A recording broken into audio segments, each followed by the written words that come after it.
Hello, everybody, and welcome back to Can't Teach Size, a hockey podcast. I am one of your regular hosts, Lyss, and I am joined by my fantastic co-host, Brady, as always. And we are here to talk not really about the second round all that much. We're going to talk a little bit about the third round. We're going to talk a little bit about some of the GM and coach vacancies that we see across the league right now. And of course, we are going to pull our best Toronto Maple Leafs impression and see how we can make all of this about the Winnipeg Jets. Yes. So we are going to probably jump right into it with some things. But before we get started, Brady, how are you doing today? Anything you want to share with our wonderful listeners before we get started? I don't know. Doing all right. You know, it's finally summer. I'm sunburned. You probably can't tell in the video, but my legs and everything else is sunburned. Spent a good long weekend camping, which is very nice to get away from all of this and take a little bit of a break from hockey. Which I'll be honest, I did kind of take in the second round because I don't know. It was a Maybe it snooze was kind of fest. I don't know. Like it just wasn't that like exciting when I would watch the games. And also, I'll be honest, like this entire year following the Jets, so as much as that we did, it was a little exhausting. So it was nice to take some time away, refresh the batteries. But now the third round has been absolutely fucking nuts. So that's awesome. But I'm sure we'll talk about all that. But before that, how are you doing, Liz? What have you been up to these days? Oh, I'm good. I'm good. I was telling Brady before this and he was losing his mind at me. I was like, well, like I'm a little busy right now because I'm working 9 a.m. to 7 p.m. every day, and then I have class from 7 to 10. He's like, what? And I was like, okay, no. I take a 2 hour lunch, so it's Every fine. day. Like I work from home from 9 to noon, and then I take some lunch, like I eat lunch at home and I get ready, pack my dinner, then I go to school because I work at my school from 2 p.m. to 7 p.m. and then I go to class from 7 to 10 and then I get home around 11 and it's super slay for me. So I am just trying to get through finance right now. So that's pretty much my entire life. And I'm pretty sure this was like my thing on Game Over all season. I was like, I just got to get through finance, and I still just got to get through finance. But come June, hopefully we will have gotten through finance. But we're not here to talk about finance. I'm done talking about finance. I never want I to could talk do I about could I finance could do an again. entire podcast on finances. Oh my gosh. I was literally explaining inflation the other day using like hockey examples, and I was like, who have I become? This is horrible. Um, but That it's sounds fine. terrible. If anyone talks about the Silicon Valley Bank, they're allowed to leave the podcast forever and never come back. So let's talk a little bit about what we actually want to talk about, which is hockey. So right now, I believe I've written down that there are 5 coaching vacancies in the NHL right now. That's not an out of the ordinary number, in my opinion, based on certain years, like when teams underperform, when teams are just terrible and they need a new voice in the room. That we tend to see this a lot. There are also 2 GM vacancies. There were 3, but Calgary recently filled internally their absence that was left by Brad Treliving. So who is it? Craig Craig Char- Conroy? Craig Conroy, Charlie Con. Oh my god, no, Craig You Conroy, Charlie Charlie Conroy. Coyle. You're thinking of No, or is Charlie, that a no, real person? Sorry, no. Charlie Conroy is the main character other than Gordon Bombay in the Mighty Ducks. So, uh, like the Oh my the god. kid who is like the main character. Um, That's really so funny. yeah, Craig Conroy. Unless I'm getting those mixed up, it should be. I think that's that. No, it is Craig Conroy because I'm not a big Mighty Ducks person. I've never heard the name Charlie Conroy before. So yeah, no. So anyways, so that spot's filled. So they still have a coaching spot to fill. But we got 5 coaching vacancies. 5.5, I'll say, because I don't believe that Sheldon Keefe is going to keep his job once a new GM comes in my opinion. I don't think most coaches stay when GMs leave, other than Pittsburgh, of course, is the other one. And when they made the announcement that Hextall and Burke were out, they were like, Mike Sullivan will be the coach of this hockey team. So like that one As I he think is should, pretty, as he as should. he should. He's one Um, of the better coaches in my opinion. So, uh, yeah, he's top 5 and he's not 5, 4, or 3. Like he's pretty good. So um so yeah, like I think that one is kind of an interesting situation, but for now we'll, say Keefe is the coach of that team and we'll leave it. But Anaheim, Calgary, Columbus, New York, and Washington. Any thoughts on, those particular vacancies, if you think that they were wrong to fire their coaches, or if you think that there are any really nice fits on the market for them right now? What are your general thoughts on those 5 coaching vacancies? I feel like there's a couple where I'm like I understand. I feel like I look at this list and Dallas Eakins being out maybe kind of signals in Anaheim that like they're trying to, they've done the rebuilding part, and now it's time to get a guy in there to start with the actual like, hey, our young guys are starting to really develop, and we're trying to take a step. And like Dallas Eakins was the perfect guy for, hey, we're not really trying to win, but we're also trying to keep the vibes good and this and that. And so I think that he was the right coach to have for that amount of time. And, him getting the boot at this point is not surprising, but also like he did what I would expect the Anaheim GMs would have wanted, which was lose this year. So now that that's out of the way, now that Bedard is unfortunately going to the Blackhawks, which we're not going to talk about at all because that's, yeah, anyways, that's terrible. But going like otherwise, like looking at the rest of the teams, like Calgary, I totally understand why Daryl Sutter is out there. I think that he was just, he's one of those guys where I'm like, I look at him and like tactically, I like him as a coach tactically, just based on his strategy. But like, man, you look at the way he handled the Jacob Peltier situation. You look at the way that he, was, putting Milan Lucic. Phillips situation too. Oh yes, yes, of course, and Awful. even not getting Dustin Wolf in some more games when clearly goaltending was an issue in Calgary. And wasn't he AHL goaltender of the year 2 years in a row? Yeah, that's nuts. He's ready to take some starts in the NHL. That's for sure. But that also could be potentially put on the GM's feet too, because obviously you need to get called up for that to happen. But alas, moving on. I'm not an issue anymore either. I'm surprised at the Columbus one because I feel like what was his name? Who is it? Larson? Am I Brad Larson. Brad Larson? Yeah, sorry, I always get him and the Islanders coach mixed up. Lambert. Lane Lambert. Is it Lane Lambert? No. Yeah. Or is Lane Lambert? I can't remember. I just know it's a Lambert and it's not Brad.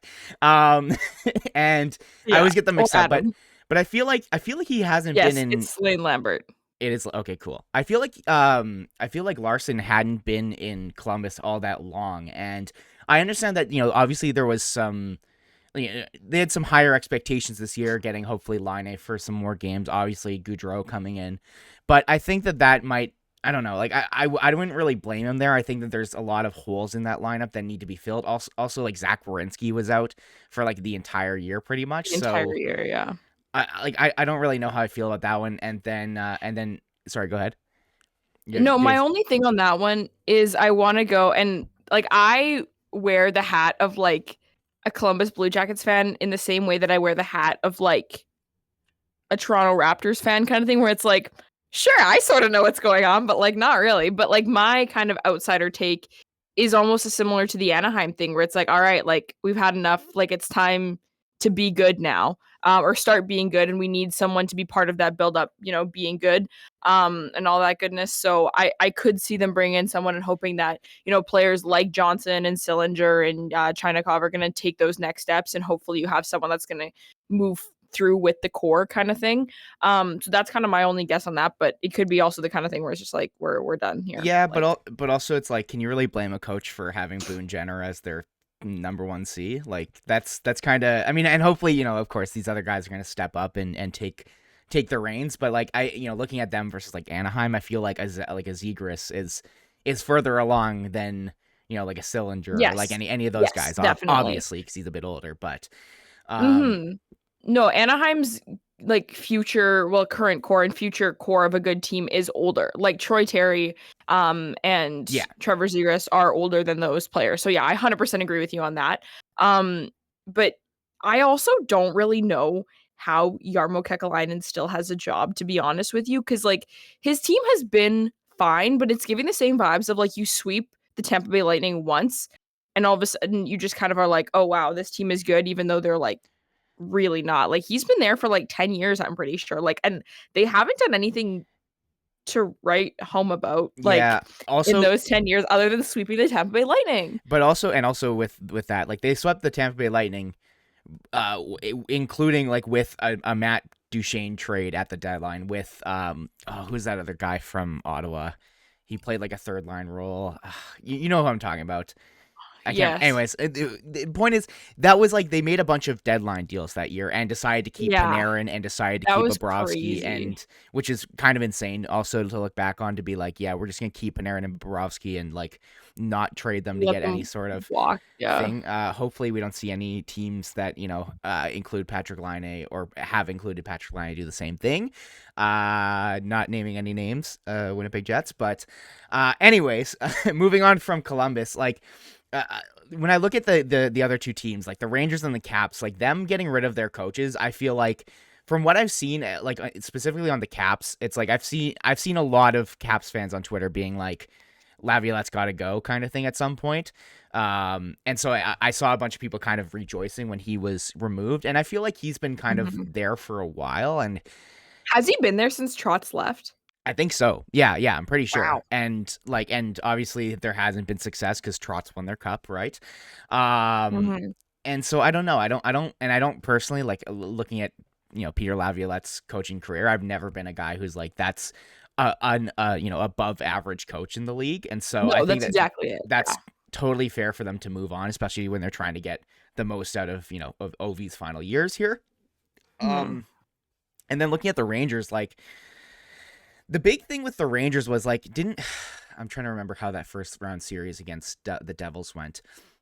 Didn't they They get up? lost in the game 7. I think they were Didn't up Yeah, they got up 3 to a lead, 3 right? nothing?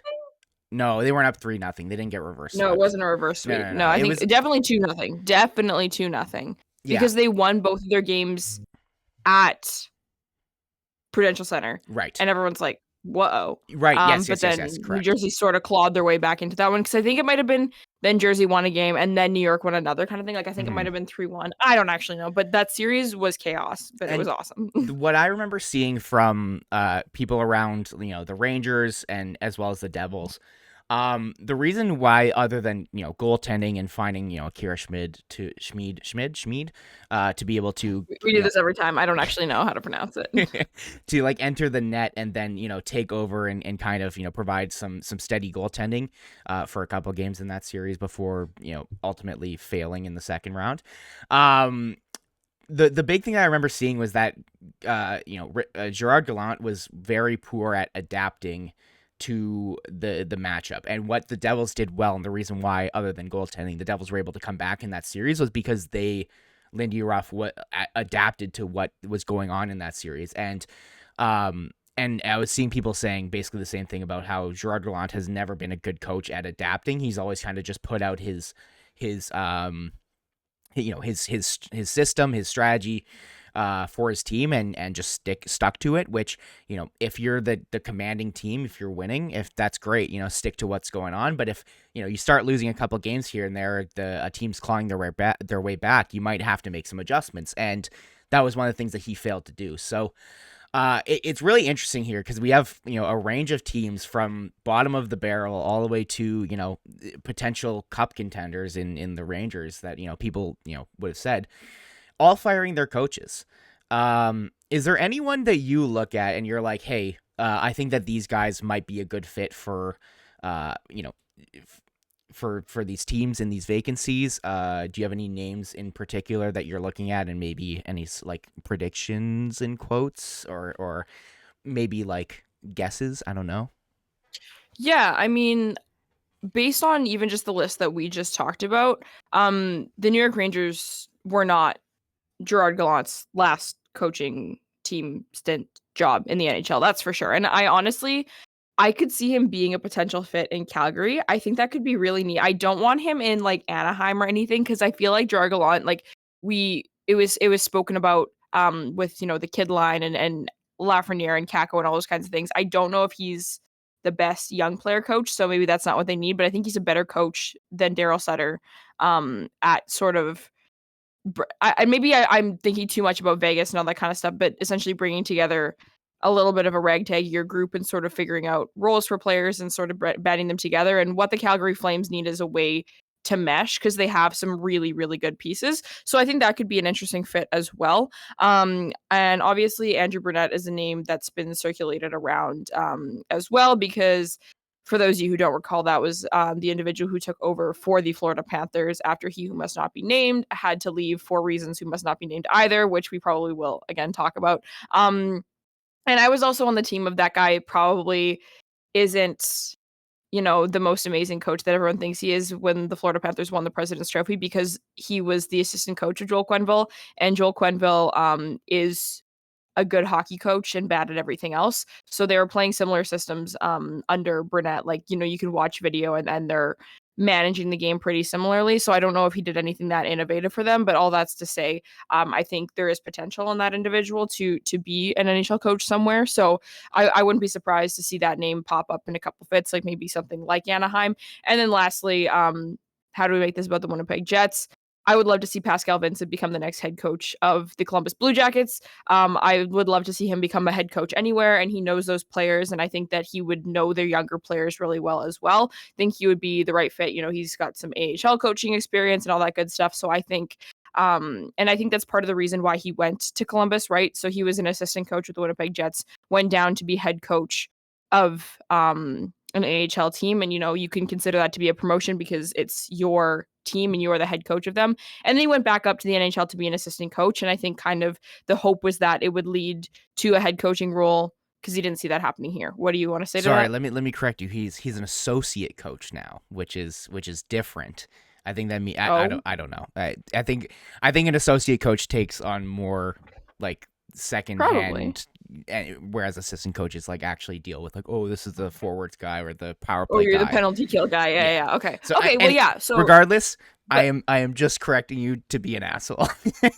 Excellent. Good. As expected. But no, I think, like, last thing I'll say on that is I think he probably saw Columbus as a better path to being an NHL coach. With the whole Paul Maurice thing here, he probably didn't think that was going to happen for him.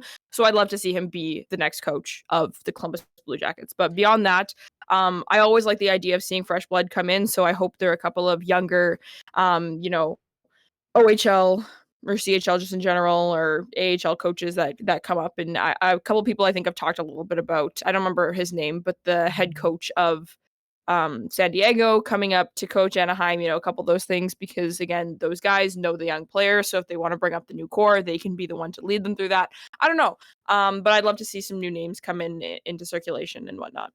Yeah, I'm a little upset at you because you named almost everyone I had on my list. Pascal Vincent being the top of those. I could see Gerard Gallant just like making a move over to like the Caps or Calgary. I think that makes a lot of sense in this, like, teams that are kind of almost there but not really, and maybe just need a new system to work in. And I've been a fan of Gallant for a while. I remember back when he was exited from Vegas. I remember just screaming and yelling, being like, please fire Paul Maurice and hire this guy. But that was also maybe a little bit more on Paul Maurice, but maybe we can talk about him after this, because he's in the Cup Finals. It's making everything about the Winnipeg Jets, and it's Paul Maurice and Andrei Pavlik that I will always find a way to make. Pavlictricity, baby. Pavlictricity. But yeah, like, I feel like Andrew Burnett is like the most, like, I know what you're saying in regards to like he just kind of prolonged and used like Joel Quenneville's system, didn't really like change anything. I think that regardless, the Panthers were a good team, but I also think that, he deserves at least some credit for at least managing that team through such change and keeping things working. I think that he deserves at least a chance to be a head coach somewhere. I was very surprised that he wasn't named head coach of the Panthers, but I'll eat my words because they had better options coming. Because Paul Maurice is a Cup finalist now. Good for him, genuinely good for him. But yeah, other than that, the only name that you didn't mention that I look at and I go, maybe, is Spencer Carberry. I mean, I feel like there's been a lot of talk around him regarding he's the Leafs assistant, I think, not associate, I think assistant. Coach. I'm not sure if he's just getting talked about because he is, with the Leafs, and that's naturally everyone talks about the Leafs and all the changes going on there. But I think that other teams have asked to speak to him. I could be wrong in regards to that, as well as he might be an option for, if Sheldon Keefe does end up getting executed from that organization, then I could see him potentially stepping up and being the guy there as well too.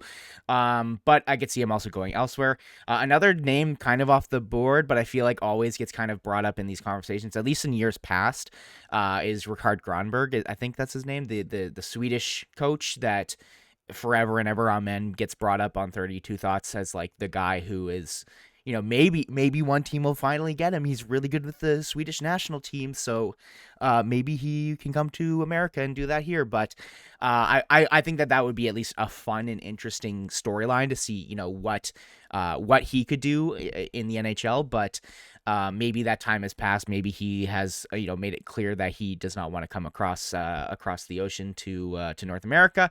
And hey, if you're having fun, if you're coaching in your own nation at the highest level of hockey, that's pretty good. So I wouldn't be too upset if he didn't. But I think that would be at least a fun bring in a new guy to try something else. And I also love when European coaches come in, and because we don't see a lot of it in the NHL, but I just love the newness that comes in because international play is obviously super different. You see differences between the CHL and college and the SHL. Like every junior hockey league is a little bit different. So, when it's in a whole other continent, like there is some continuity that goes into we see more crossover between the CHL and the NHL than we do with a European junior hockey league in the NHL, right? So I think there could be some really interesting innovation to come from that too. So like I would be super down.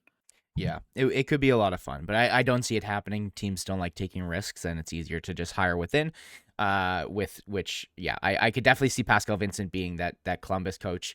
And yeah, I don't know. I don't really know much enough about the potential up and coming coaches other than the guys we kind of listed here. But I would imagine that a decent chunk of these guys who got fired do get recycled. So Gallant in specific, I would be surprised if Laviolette got moved around, was hired by any of these teams, just because I personally don't like him. Oh yeah, any of these. Yeah, I know, true. And, Again, nothing to really yeah, hang your hat on with that one. it is what it is.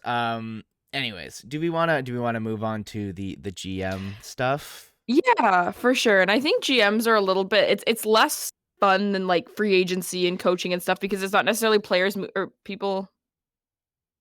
What?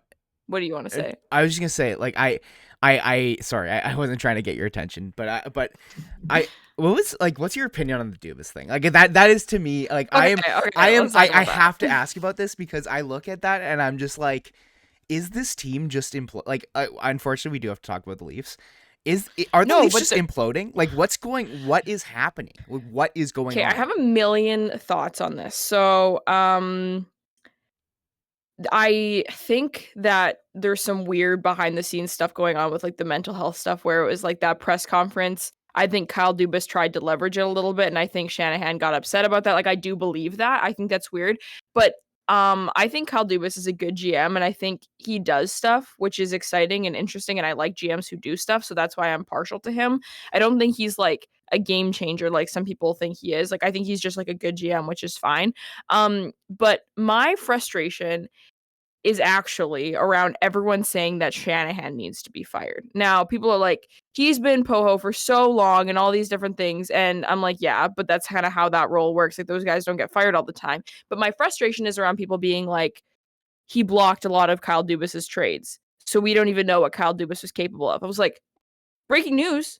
Brendan Shanahan's the first person in the president of hockey ops role to ever block a trade. That's how that role works. They block trades. Like, what do you mean? Kyle Dubas would have trades blocked in 31 other teams as well. That's how the president role works. So people are all like, oh, he actually would have brought this team. Like, they're essentially insinuating that Kyle Dubas could have brought this team to a Stanley Cup if his trades had been allowed to go through. It's like, how do you know there weren't terrible trades that got blocked too? Like, I think it's so weird to like speculate on like this is some crazy ceiling that he would have had if Shanahan wasn't blocking these trades. I don't know. It is odd to be. I get what you mean, and I definitely do agree with like it. I think it's dumb to just be like, if he was allowed to do everything he could, this team would, I think that's a very, it's taking a big leap with just saying like, hey, this was an issue, and therefore, if it wasn't an issue, the Leafs would be, I don't think a ton of people are necessarily saying that, but I definitely think that there is at least credence to be like, hey, maybe he didn't really get enough, what's the word? Like he didn't have enough power to be able to do that. But also going back to your, president of hockey operations blocking your trades, at very least, it's the president of hockey operations blocking your trades. Someone who's like in the know and understands the game a bit better instead of like, I don't know, like ownership, which would be an issue for a bunch of other teams. What I understand that happened there was I think that Dubas kind of wanted to be elevated into like not exactly president of hockey operations specifically, but he wanted to be able to go straight to the board and present his ideas rather than having to go through Shanahan. So I think what happened when there was like that final contract that was presented to MLSE, or that like the final demands that Dubas had, I think that he basically wanted to essentially kind of uproot and take over Shanahan's position, or at least not have to go through Shanahan in order to do what he wanted, which obviously then it makes sense for Shanahan if that is the case to be like, I'm not going to sign my death note here being like, if I give you all this power, essentially I don't have a role in this organization. So I don't blame him. And also I still think that everything going around the Leafs, I think that they are, I don't know. It's hard to say, really. Do you think that the Leafs are overreacting a little bit to all this? Like, because I look It at... wouldn't be the Leafs if they weren't. I will never ever think they're having a reaction to anything ever. But yes, they're overreacting. Like, I'm just, specifically, obviously, people who are close to us, like Steve and the SDPN guys. It's very odd because I've spoken to Steve about this and talked to him about him, and he's like, listen, he's constantly said it's like, wanting to run it back with everything and with this core and blah, blah, blah, and not making changes is like the scene in The Office where Michael Scott is following the nav and it's like telling him to drive into the lake, and Dwight is like, there's a lake in front of you, don't drive into the lake. And he's like, this is what the nav is telling me to do. And that's like going along with, the fact that the Leafs have been great in the regular season. They finally broke their curse this year. Maybe they should just keep at it and maybe something will happen. I don't know. Like, I don't know how to feel. Actually, no, I want to talk about that a little bit too. Everyone's like, they made progress. And I agree because they got the monkey off their back with that whole first round thing. But they shit the bed in the second round. And they had, they had 5 wins. I think they had 3 overtime wins. Mm-hmm. They were hanging on in most of the games that they played in. They were dominant like a little bit, but they weren't some like enigma that powered through the first round. Panthers? Like, no. Well, I would argue that they've had more like stronger playoff performances in years where they haven't gotten out of the first round. Like, I don't think this team is making the positive, amazing strides that their fans want to think they are. Am I like just like a pessimist hater for saying that? Or is like because here's the thing, like I get where you're coming from, because like Marner, all the top guys were like really, really good in the first round, and then the second round, like David Kampf was like their best player, their best forward, which is hilarious to think about.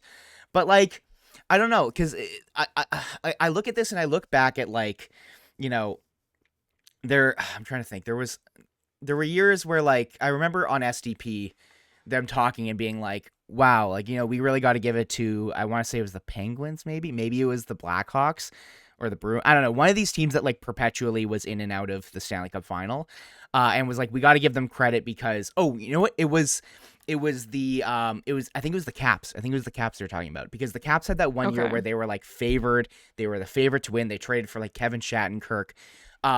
And the whole thing was like, they didn't win in this year where everything looked like it was lined up perfectly for them to win. And then they kept going and they ended up, of course, winning the cup. And so I keep thinking back to that and I'm like, is this an overreaction to be like, we need to trade Marner, we need to trade these guys? And like, listen, I understand the reasoning. I get it. And I completely understand, because, mentally you look at this team. It's kind of like how we look at the Jets and we go, okay, like this core doesn't have it, despite the fact that, Pierre-Luc Dubois is a good player, Mark Scheifele is a good player in his own right, blah, blah, blah, all these things. We sit here and we go, these guys mentally do not have it, or they are unable to be winners in is the way that we would look at it. And I don't know if I look at that specifically, the Leafs, like that.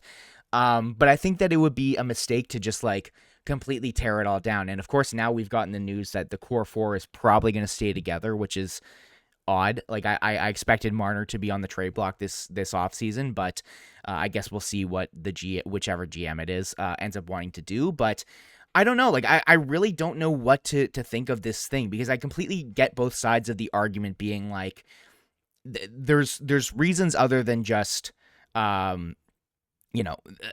there's reasons other than just regular season success to try to keep it together, to keep going, to stick to the process. But also, I completely understand the reason why people like Steve are just like, we can't keep doing this. We can't keep just pretending that this is going to work out, because it hasn't. And so, like, I really don't know how to feel in regards to the Leafs, like what they should be doing, because I know, yeah. And that's why it's such like I hate talking about the Leafs, but like it's such an interesting like. This is going to be such a weird offseason with them because they are the Leafs, but the team itself is so interesting. Like, it's just a very, very interesting team with like the whole core piece. And I agree with you. Like, I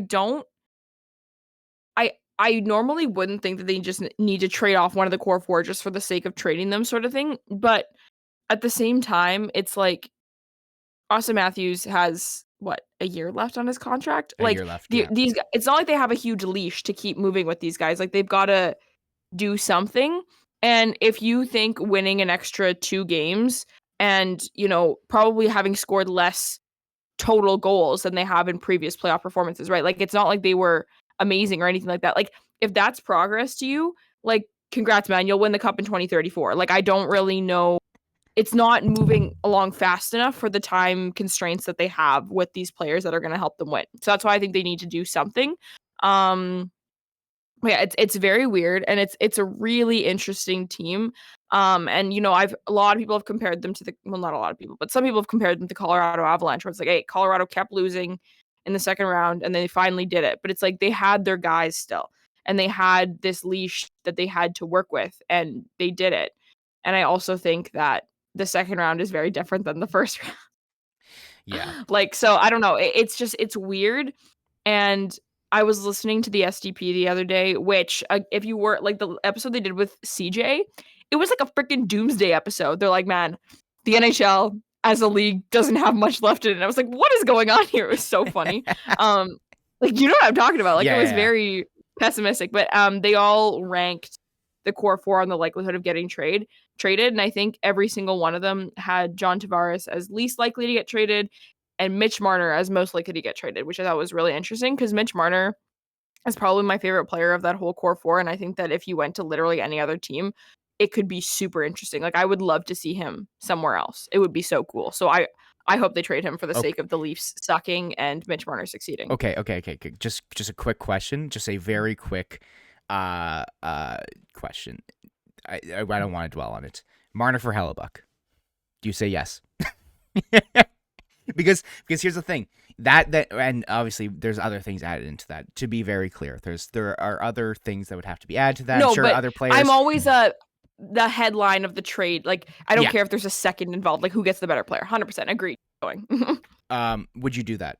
Because also you need to think about how that affects the next 5 or however many years the Jets have. Just quickly, just very quickly. We don't need to dwell on this. Because I saw trades that were like this. I saw player for player. I do it. The double the price tag is what makes me iffy on it. If they could make it work, though, I do it solely because I love exciting trades. And I think Mitch Marner is going to be a 100-point player anywhere you put him. I think he's a 100-point player in Arizona. I think he's a 100-point player in Buffalo. Just picture Kyle Connor and Mitch Marner playing together. Okay, sorry. No, like, I'm serious. And I am also on the team of, like, pull at Edmonton Oilers. If you score more goals than the other team, you're going to win a hockey game. So frick it, score more goals. Like, I don't know. Sorry, that was my inner Mark Scheifele came out on that one. But because I don't see a future with Connor Hellebuyck in Winnipeg, so pull off the Band-Aid. I would do it. But my issue with that is that it's like if you are trading for him, you're trying to be a team that's good. and you need a goalie if you're trying to Yeah. be good, you know? So I think it was something, I think the trade that I remember seeing was something like Ehlers and Hellebuck for like Marner and Samsonov kind of thing. No. Or okay, well, No. is okay. Jail. Jail. Okay, what if it was Connor? What if it was Connor? Would you do it if it was Connor? Yeah, sure. Okay. No, I don't know. I don't know. Or PLD or any of these guys that are expiring. As soon as you have more than one like headlining player in a trade, I get real iffy on how you compare that properly. Yeah. Like, so I don't know. I would have to think about it a lot harder. I guarantee someone is listening to this going, "Are you guys fucking stupid?" On both ends, to be clear, on both ends of the trade, which is hilarious. I love. No, that's like. Oh, sorry. Continue. I need to bring up this. No, I was gonna say I saw. my friend Mike. He posted this graphic. He was making all these stupid trades, and there was one. I want to say it was Panarin.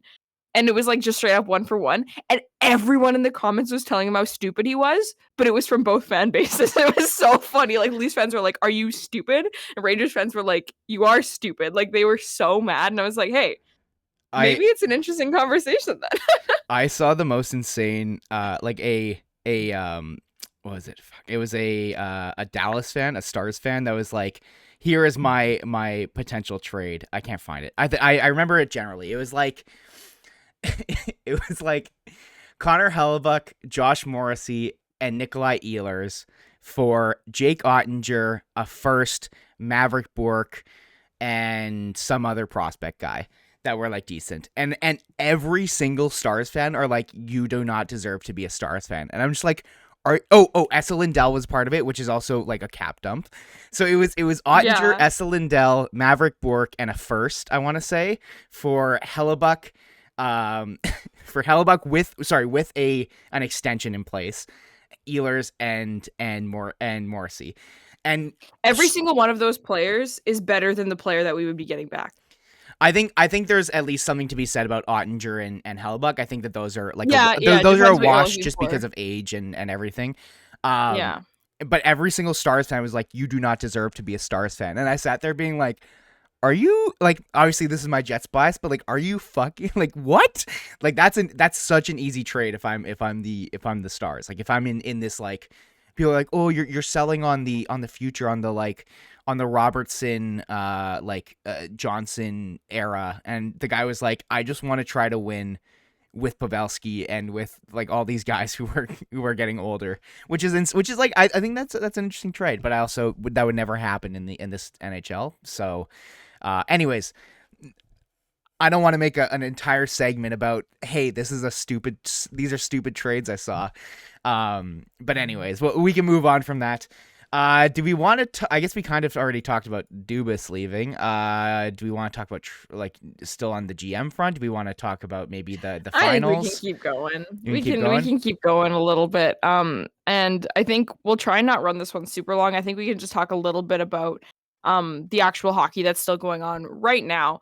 And I'm gonna go on a little bit of a little conversation right now about the Florida Panthers. I want to talk about them. I got to talk about them because Paul Maurice this is Florida a weird Panthers, hockey team. Paul Maurice's Florida Panthers. You got to put that little trademark symbol on that. But I have a lot of thoughts about this. So Twitter is at war right now, Winnipeg Jets Twitter, because half of Winnipeg Jets Twitter is like, Paul Maurice saved this team, and half of Twitter is like, this team is winning in spite of Paul Maurice. And it's just kind of an interesting conversation because I think that I don't dislike Paul Maurice and I don't want him to not succeed. Like, I don't really have any ill will towards him as a guy or anything like that. Like, I think if we had any coach that's not named John Cooper or Mike Sullivan in Winnipeg for 8 years, I would have been pissed. It's not personal to him. And I do think that he has an interesting way of framing things and talking to the media and convincing people. Like, there's a lot. We've talked a lot about Paul Maurice. So I do have certain reservations with him. And I do think that this team is in a worse position than they would have been if they had fired him a long time ago. So there is that to get out of the way. So I have a little bit of bitterness in that capacity, but I also think this Winnipeg Jets team is extremely flawed. And you bring in John Cooper or Mike Sullivan, and this Winnipeg Jets team is still not a Stanley Cup contender. It's not on Paul Maurice at all. That being said, this Florida Panthers team traded a couple of really big pieces. Obviously, Huberdeau and Weegar for Tkachuk is a massive change in certain things, but they still have a lot of the same players as was on the President's Trophy winning team last year. And they have a goaltender who's putting up more goals saved above expected per game than anyone else in the NHL right now.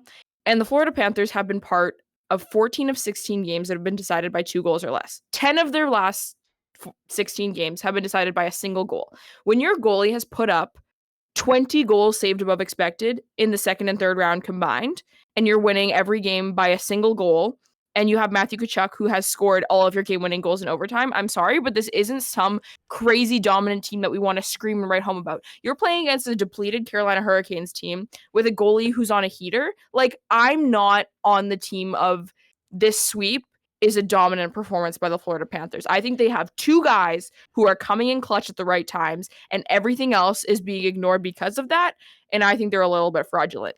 I don't know. That's kind of my take but on I this. also look at the rest of the team and I'm like, they still have a really fucking good team. Like Aaron Ekblad's a really good defenseman.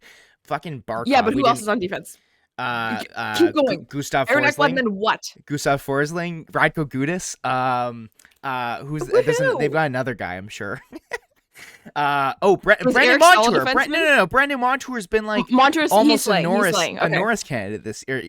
Like I would say he's like one of the best defensemen this year in the league. So like I think we got to give them a little bit more credit than you are. But I also agree with you in the sense of like, hey, this series, they got by because of goaltending and Conn Smythe potential winner, Matthew Tkachuk.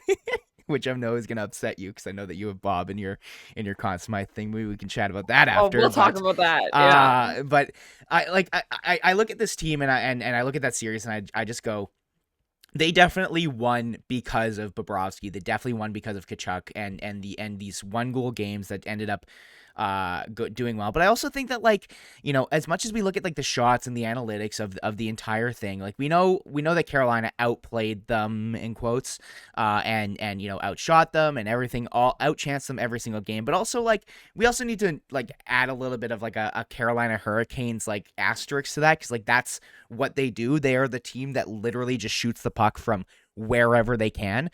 So I think that it's fair to say maybe that all of those expected goals might not be as, you know, like, you know what I mean by that? Like those expected goals might be a little bit inflated just because, hey, if you just shoot every single puck, you know, like obviously everything is weighted. So listen, that. Anyways, you can tell I'm having an argument in my own head about what I'm saying. But I don't know. Like I look at that series and it is really important to note the effect that both Tkachuk and Bobrovsky had on it. And at the end of the day, like, that's hockey, man. Like, that's just how hockey is played. Like, I'm sorry to say, like, that is how hockey is decided, is by a goaltender being absolutely fucking nuts and a couple guys coming in clutch at the right times. So, like, I don't know. And, like, you look at the Rod Brindamore comments being like, oh, this series wasn't a sweep to me or whatever. Terrible quote. Here's the thing, with nuance and like actual understanding, I get what everyone should understand what he's saying, but you know, the people in the Toronto media being like, if Sheldon Keefe said this, everyone would tear a strip off of him. That's also very fair, right. Because like, yeah, they would. Like that makes a ton of sense to be like, I don't know if you can really say that, but I don't know. Like, I look at this team and like, they've got a lot of good players. I don't know. I feel like, I don't know. What's your thoughts on all of this? Or even okay, like, do you want to talk Maurice? Like, what do you want to talk about here? Do you want to talk about the Not really. Not really? Okay, go ahead. I want to talk about the Conn Smythe, and I'm going to do the same thing with like this internal argument, because as far as the individual impact that a skater, can have on their team, Matthew Tkachuk is literally doing everything that he possibly can right now. It's not his fault that a goalie being at their best and a skater being at their best is just not comparable as far as impact on the team, right? So that's why I'm kind of wishy-washy on it. As far as like, if you want to look at the bottom line of why this team is winning, Sergei Bobrovsky is contributing way more to that than Matthew Tkachuk is. But as far as the individual like capability of the player, like Matthew Tkachuk is like playing his best hockey right now. So that's why I understand where the argument is. But again, like you said, being peppered with shots, not always the most high danger, but he's blocking everything out We see all the time, even with a goalie like Bob, who's one of the weirdest goalies ever, who, if this was 3 years ago, these peppered shots would be going in on him. Yeah. Like, he is the one keeping them in these games because as well as both teams could be playing at any given time, one goal changes everything in every single game that happened in the second and third round. One goal that he lets in changes everything. And that's why I still have him as my Conn Smythe guy, because all of these overtime games, all of these one goal games, if he lets in one extra goal, which he should have, if you want to look at the math of how much he was stopping, he should have been letting in 2 more goals on average in every single game that he played, but he hasn't been. Sorry, how many goals saved above expected is he at right now? You had that written He's down. at just under 19.9 over the course of the second round. So, That's or second and third round. So that's 9 games. 9 games. I wrote all these down because but one game he had 4.5 goals saved above expected. And that was when he let in 2 goals, right? So those could have been squeakers too. So is that the 4 overtime game? yeah. Was it 4 But then the overtime or next 3? game, 4, yeah. No, it was 3. It was at the very, very end of the third overtime, wasn't it? I thought it was 4. I thought it was about to go into 5. I didn't even watch. I went to bed. It might have been. But then the next game, he saves 3.5 goals above expected in the following game. And then the next one, 2. So every single game, he saved them at least 2 goals more than he should have. And Carolina's missing, obviously, some key elite scorers in their lineup. Like, I don't know, man. Like, how do you not give it to this guy? See, I'm just for the sake of the show, I'm going to argue on behalf of Matt Tkachuk, because I think that we need to take into account the fact that, like, the goaltending always will have more of an impact on a game, and so I think that naturally that you have to, factor that into how you are computing value in quotes. But I feel like just how, like, with the amount of, like, the important goals that Matt Tkachuk is scoring, the fact that he's scoring, like, he's kind of giving this, I feel like he's more instrumental in the Florida Panthers having this, like, fuck, we can do anything kind of vibe to them.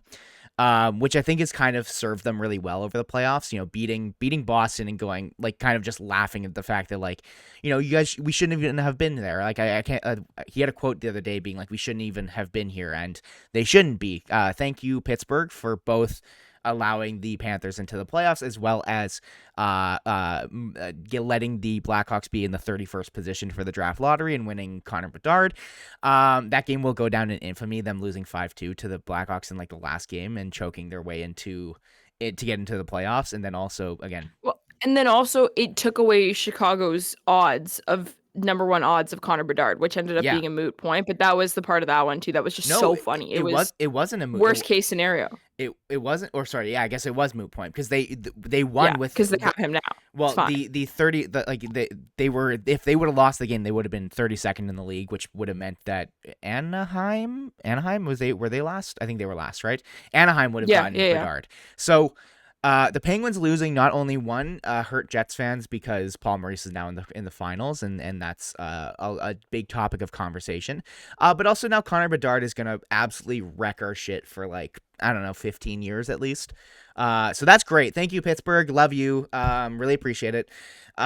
But anyways, coming back to Matt Tkachuk, like, I just feel like he has been more instrumental in regards to also even vibes for the team, and also, like, just the important goals they scored. Like looking at this series again, they were getting outshot. They were getting everything by Carolina. If Matt Tkachuk doesn't score that winning goal in the overtime in the long ass game 1.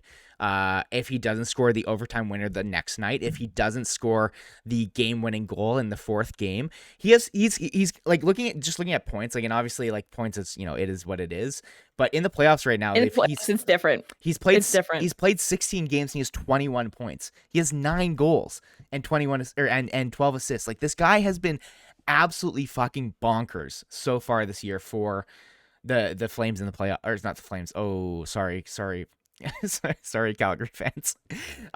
For the Panthers. I'll be honest. You want to know why I said that is because I'm looking at his playoff stats and it goes Calgary, and that says Florida, but it's abbreviated to FLA. So my brain just went Calgary Flames instead of Oh, Florida. that's actually really funny. So anyway, sorry, any Flames fans who are listening.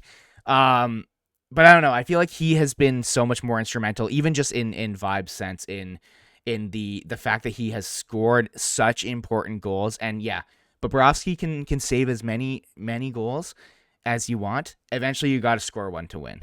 And Tkachuk has been so clutch in this series, in this entire playoff run for them. He's been the guy agitating the other teams. He has been such a pest and has proven that he is like one of the best wingers in the league, if it wasn't obvious already. But wow, like looking at that trade, going back to that, like everyone looked at that and went, oh my God, like how.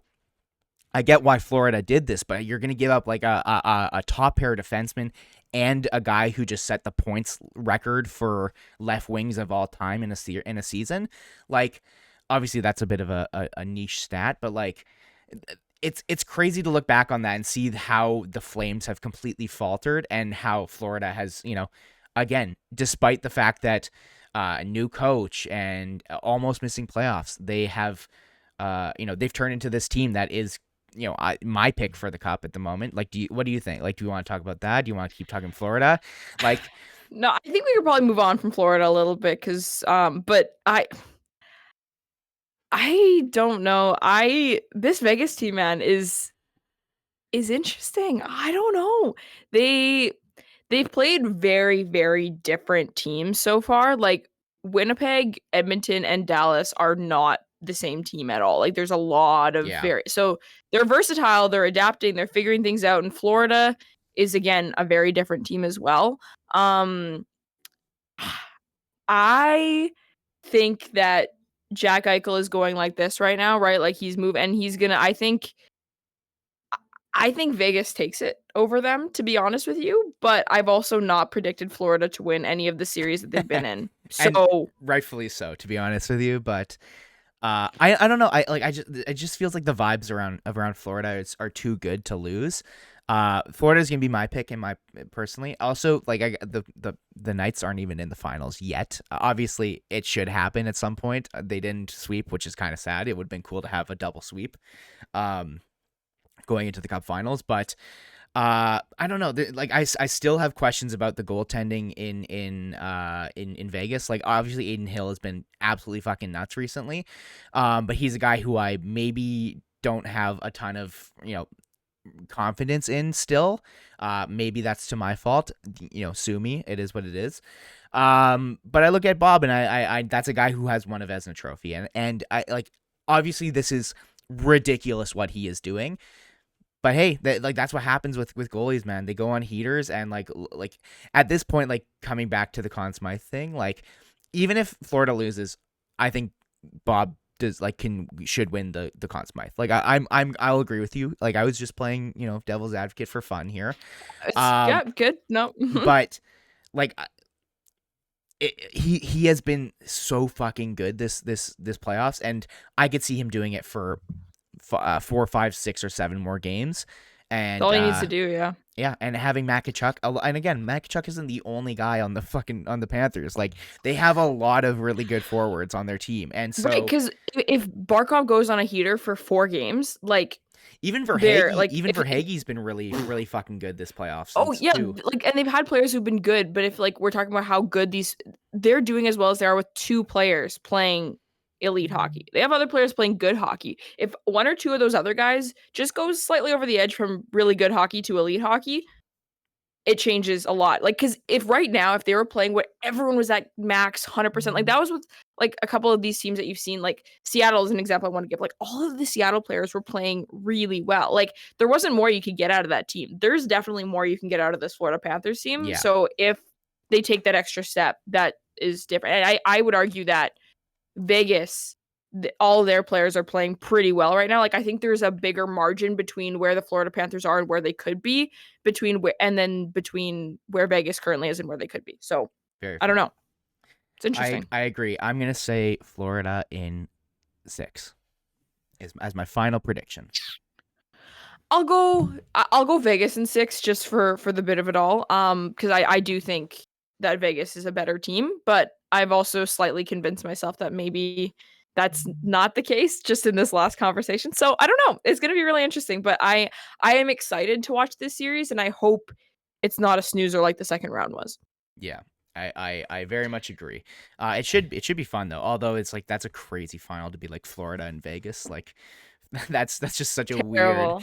It's insane. But moving on. Do you want to do the game? You had a game you Yeah, said yeah. or I think something? we'll wrap it up here. I think what we'll do is, so Brady and I are hoping to jump on a little bit more frequently and maybe not have our long 2-hour monologues when there's so much to talk about, because we haven't done one of these in forever, and some shorter bits so that we can move along. So we'll have lots of touch points on this game throughout the rest of the summer. But just while things are still super early and there's still actual hockey going on, and we're over a month away from free agent frenzy, I'm just going to give you a couple of RFA and UFA names, and I want you to tell me where you think they might end up Ooh, come okay. fall. So All right. Sounds we'll fun. just do a couple of them, and I just want you to pepper me with a name or two. I'm not going to give you more than 2 options. You can't be like, oh, this team could go to, or this guy could go to Vancouver, Seattle, LA, San Jose. Like, Yeah. no, give me like 2 teams max where you think this person might end up. So starting off with Ryan O'Reilly. And also retirement is an option as well, if you think Okay. that's the case with some of these guys. All right. Ryan O'Reilly. Oh man, I could see him. I don't think that he will resign with Toronto. I just don't see it happening personally. With how the money's working there. Although I could see that happening maybe with a if he wants to take a deal and try to win it or whatever there. But I could see him just going back to St. Louis. Like it just feels like that's kind of his home. I feel like he probably didn't sell his home or anything like that. I'm sure his kids are still going to school there. So I would be very surprised if he goes anywhere else. Maybe I don't know who's this. Like, what's a team that needs a center? I'm trying to think. Everyone. Maybe Carolina wants him. I don't know. I don't know. Let's move on. Okay. Patrick Kane. Oh, yuck. He's gonna stay in New York.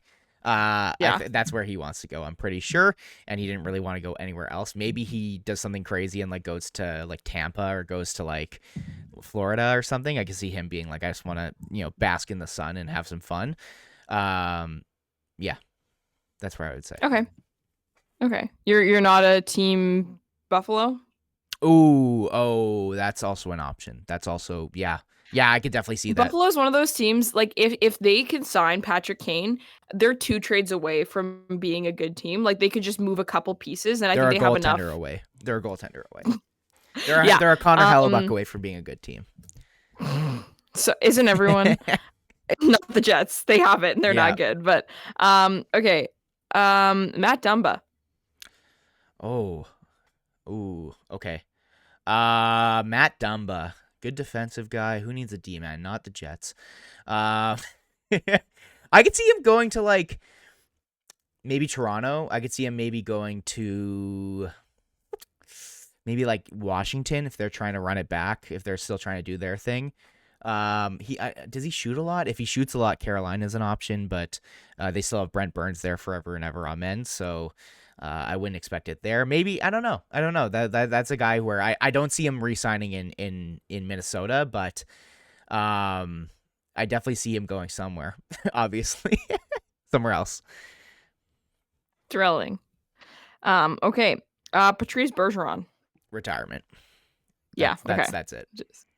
Boston or retirement, but I would say retirement. Yeah, agreed. Yeah. Okay. I'm gonna look at a couple of RFAs because these ones are always kind of interesting too. We'll kind of move through these because you always know.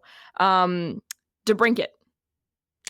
Ooh, that's one where I'm genuinely not sure. I think that he's a trade piece. I think that he's part of some sort of deal for a goalie or some sort of something, because I don't think that it's going to work out. He has too much leverage for the Sens to, like, either the Sens are going to cave and give him what he wants, or he's going to walk, or he's going to sign elsewhere, or he's going to hold out. He has too much leverage being a guy that they traded for without a deal in place.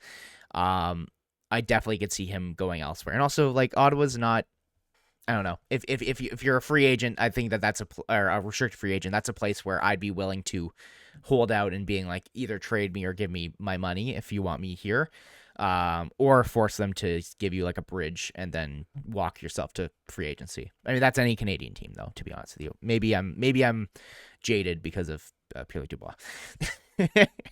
Well, but you didn't give me a team. Where is Alex DeBrincat in October? Winnipeg. Facts. Part of a Hellebuck deal. I don't know. I truly don't know. I like, who has goalies that are in potential trades? Like, maybe I could see him maybe in like Anaheim if the Sens want to try to get like John Gibson or something and something back with him.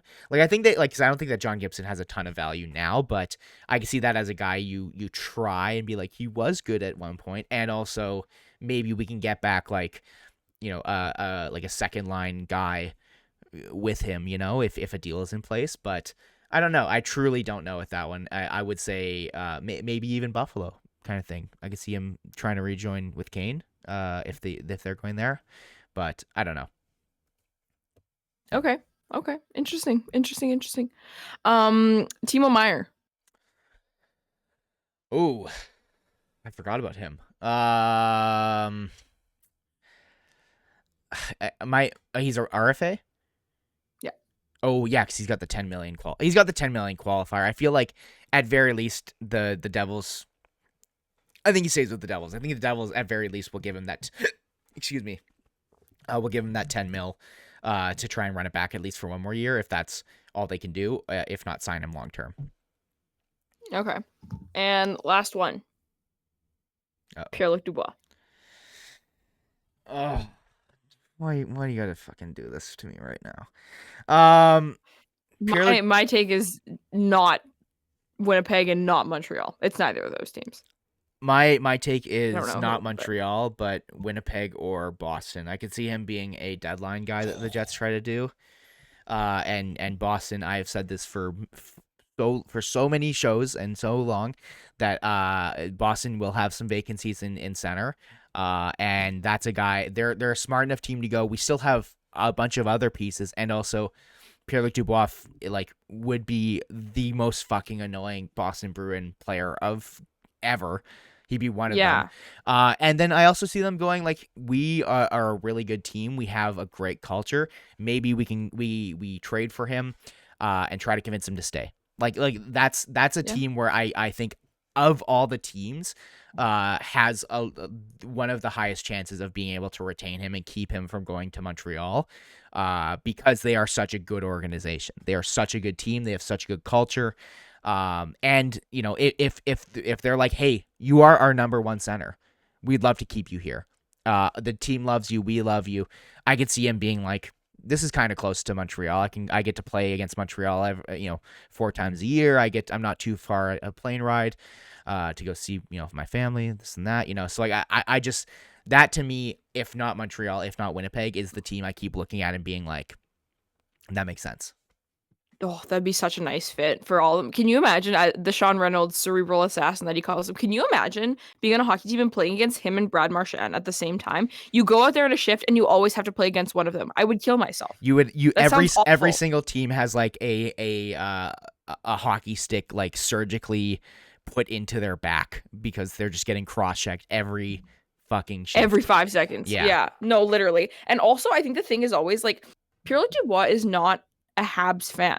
Like, it's not the Habs that he cares about. It's about playing at home. Yeah. And Boston is pretty much as close. Like, there's a lot of crossover between Boston and Quebec are not far from each other. Like, I could see him doing that too. Like, yeah. I really do. And it would be such a nice fit for both of them. And he seems like the kind of guy who just needs to be like gentle parented into like happiness. Because he just seems like miserable. He was miserable in Columbus. He's miserable here. Like, I think an organization could fix him. And I feel like you're right. That's one that could do it. Yeah. It'll be really sad, I don't know. Though. So, yeah, that's kind of the end of my questions that I had, and I think we'll kind of wrap up the show there. But I think it's going to be a fun off season. I don't think we've had a boring off season in a while. I think we're going to continue to make it more interesting as things go on, and I'm really excited to kind of keep an eye out for everything. And draft will be interesting, see if any cool trades happen before then with how many great pieces there are at the top part of that draft. Even as you get further down the line, there are a couple of really strong players. So I'm excited to see how the next couple months go. We'll be here frequently touching base on a couple things that are going on. If there are any crazy Matthew Tkachuk for Mackenzie Weegar and Jonathan Huberdeau trades that go on, we'll be hoping to jump on to give regular updates, thoughts, opinions, and all those kinds of things. But yeah, Brady, what do you want to let people know before we sign off? I don't know. Follow us on Twitter at Kenty Size. Follow me at NHL Chunky. Follow Lyss at Lyss Hood. If you're watching and you like my hat or Lyss's shirt, me and my friend run a clothing company together called friendlypeople.ca. We have these Manitoba friendly hats. I think they're really nice. We screen print them and embroider them ourselves. If you are from the Manitoba area, feel free to check it out. We just launched some new stuff. Again, friendlypeople.ca. Would really appreciate it. Thank you a lot. Otherwise, I don't have anything else to say other than go Cats. Go Sea Bears. Go Sea Bears. Go Fish. We're going to the Gold Eyes game later. Should be awesome. Also, everyone in Winnipeg is at the Sea Bears game, but we'll be at the Gold Eyes game. Exactly. My final thing to add here, with the specific reason why I need to cheer for the Cats, we need to get Roberto Luongo a cup. That's why. That is why. So true. Anyways, I love him so much. He is one of my favorite, if not my favorite players of all time. With that all being said, though, thank you all for tuning in. Have yourselves a wonderful weekend, day, whatever. I don't know. Whenever you're listening to this, have a good one. And thanks for checking us out. We'll see you next time. See you around.